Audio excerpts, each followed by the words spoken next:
İlqar Gülablı Qara xəncər.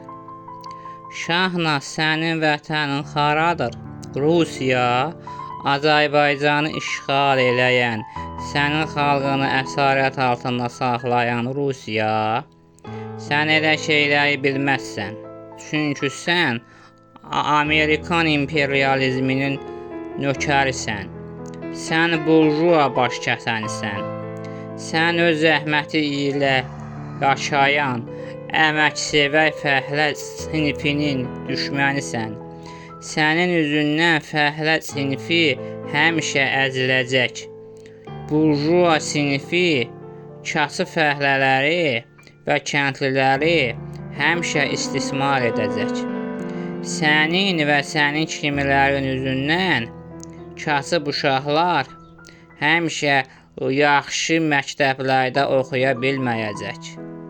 Yaxşı xəstəxanalarda müalicə oluna bilməyəcək. Ürəkləri istəyən yeməyi yeyə bilməyəcək. İstədikləri paltarı geyə bilməyəcək. Həmişə zəif və aciz olacaqlar. Ancaq varlıların uşaqları keyf edəcəklər. Siz yalandan Rusiyanı bəhanə edin. Rusiya da bizim kimi qardaş sosialist respublikadır. Biz 15 respublika birlikdə mehriban yaşayırıq.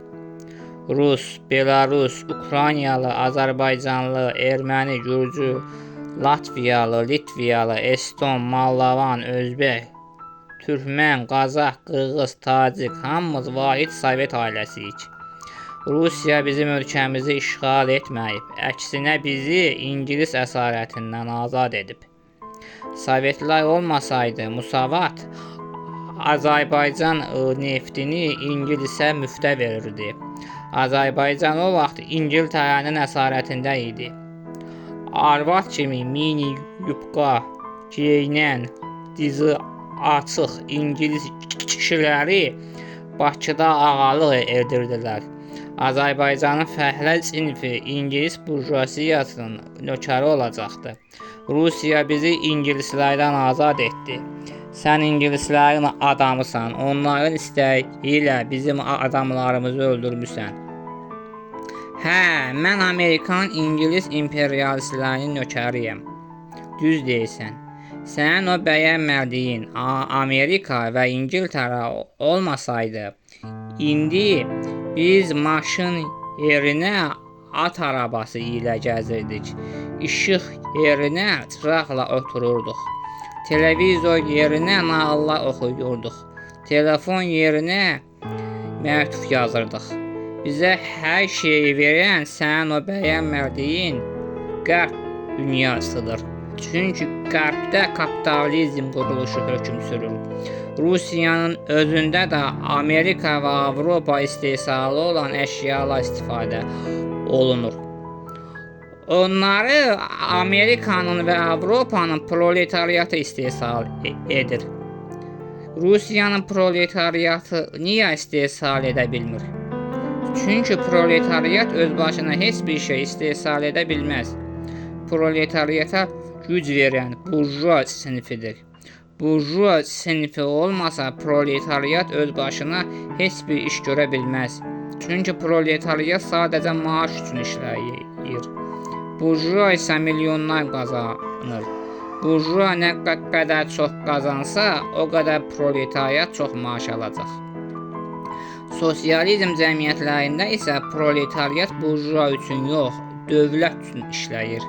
Dövlət özü istehsal edib özünə satır. Aldın qoz, satdın qoz olur.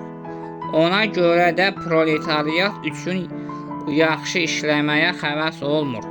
Fəhlələr var gücləri ilə işləyib, ehtiyacları olan qədər yeyirlər.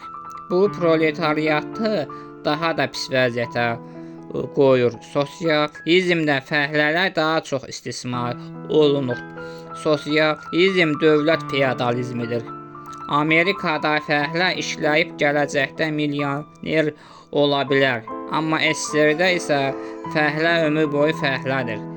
Qərb ölkələrindən heç bir fəhlənin uşağı nə ac deyil, nə təhsilsiz deyil, nə lüt deyil. Qərbdə fəhlələr də milyonerdir. Özəl sektorlar hökumətdən çox pul qazanır və fəhlələrə daha çox maaş verir. Kapitalist ölkələrində kasıb yoxdur. Hamı milyonerdir. Kommunistlər saldardırlar. Sənə bir sual verim. Əgər sosializm kapitalizmdən üstündürsə, niyə Şərqi Almaniyada biz olanda kasıb idik, amma Qərbi Almaniyaya gələn kimi milyoner olduq? Çünki Şərqi Almaniyada sosializm, Qərbi Almaniyada isə kapitalizmdir. Kapitalistlərin sayəsində yayda dəniz qırağında kef eləyirsən, əylənirsən. Kapitalizmi də bəyənmirsən, çünki sizi belə öyrədiblər. Hökumətə nökər kimi işləyib 5-10 manat maaş alıb şükür edin. Amma bəyənmədiyiniz qərb ölkələrində insanlar kef eləyirlər. Mən kasıbları düşündüyüm üçün kapitalizmi dəstəkləyirəm. Kapitalist ölkələrdə kasıbların varlanması üçün hər cür şərait var. Amma sosialist ölkələrində yoxdur. Hər şey hökumətin nəzarətindədir. Hökumət də vətəndaşları qul kimi işlədir. Onların əməyini istismar edir. Yəni bayaq dediyim kimi dövlət feodalizmi. O ki qaldı Musavatın Azərbaycanı satmağına. Musavat olmasaydı Azərbaycan deyə bir ölkə yox idi. Mən Rus xalqı ilə düşmən deyiləm. Heç bir millətlə də düşmən deyiləm.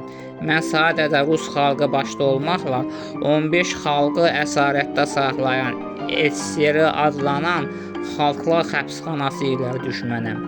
Əgər Sovet işğalı olmasaydı və Musavat hökuməti indiyənə qədər yaşasaydı, indi Azərbaycan Amerika kimi, İngiltərə kimi, Qərbi Almaniya kimi super inkişaf edilmiş bir ölkə olardı. İndi Azərbaycanlı uşaqlar Amerikalı, İngilis, Alman uşaqları kimi ən bahalı məktəblərdə təhsil alır, ən bahalı xəstəxanalarda müalicə olur, ən bahalı yeməklərlə qidalanır, ən bahalı paltarları geyinirdi. Amma bu gün Azərbaycanda insanlar qul kimi yaşayırlar. Kim də səsini çıxardır, deyirlər bu Amerikanın adamıdır. Heç Amerikanın dırnağı belə ola bilməzlər. Varlı ilə kasıb heç vaxt bərabər ola bilməz. Varlı əziyyət çəkib varlanır, özünə imkan qurub. Kasıb isə kasıb da istəsə gələcəkdə onun kimi varlana bilər. Amma tənbəllik etməməlidir. Kapitalizmdə tənbəlliyə yer yoxdur. Tənbəl mütləq kasıb olacaq. Əgər kasıb varlanmaq istəyirsə, mütləq qoçaq olmalıdır. Amma sosializmdə tənbələ də, qoçağa da eyni maaş verirlər ki, varlı kasıb olmasın, hamı bərabər olsun. Yəni kommunistlər müftəxordurlar, kommunistlər yalançıdırlar. Onlar Azərbaycanın burjua sinifini məhv elədilər. Burjua sinifi xalqın ağsaqqalları və elit təbəqəsidir. Sovet hökuməti bizim elitamızı məhv elədi. Hər şey hökumətin olsun, hamı hökumətə möhtac olsun. Bax, Sovet hökuməti budur. Burjua proletariat ilə düşmən deyil, dostdur. Burjua və proletariat bir quşun iki qanadıdır. Quş bir qanadla uça bilməz. Sovet bir qanadla uçmaq istəyən quşdur. Amerika isə hər iki qanadı ilə uçur. Ona görə də gecə-tezi bu soyuq müharibədə Amerika qalib gələcək. SSR isə dağılacaq. SSR çalışır ki, burjua ilə proletariatı düşmən eləsin. Halbuki bu iki sinif dostdur. Burjua və proletariat övladla valideyn kimidirlər. Burjua valideyn, proletariat onun övladıdır. Sovet hökuməti övladla valideyni düşmən etmək istəyir. Kapitalizm bəyxan quruluşunun müasir formasıdır.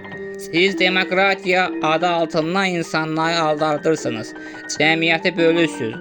Amerika sizi belə idarə edir. Parçala hökmranlıq elə. Dünyanı Yahudi Amerikan mafiyası idarə edir. Kapitalizm də onların oyunudur. Siyonizm və Amerikan imperializmi dünya üçün bir təhdiddir. Biz onların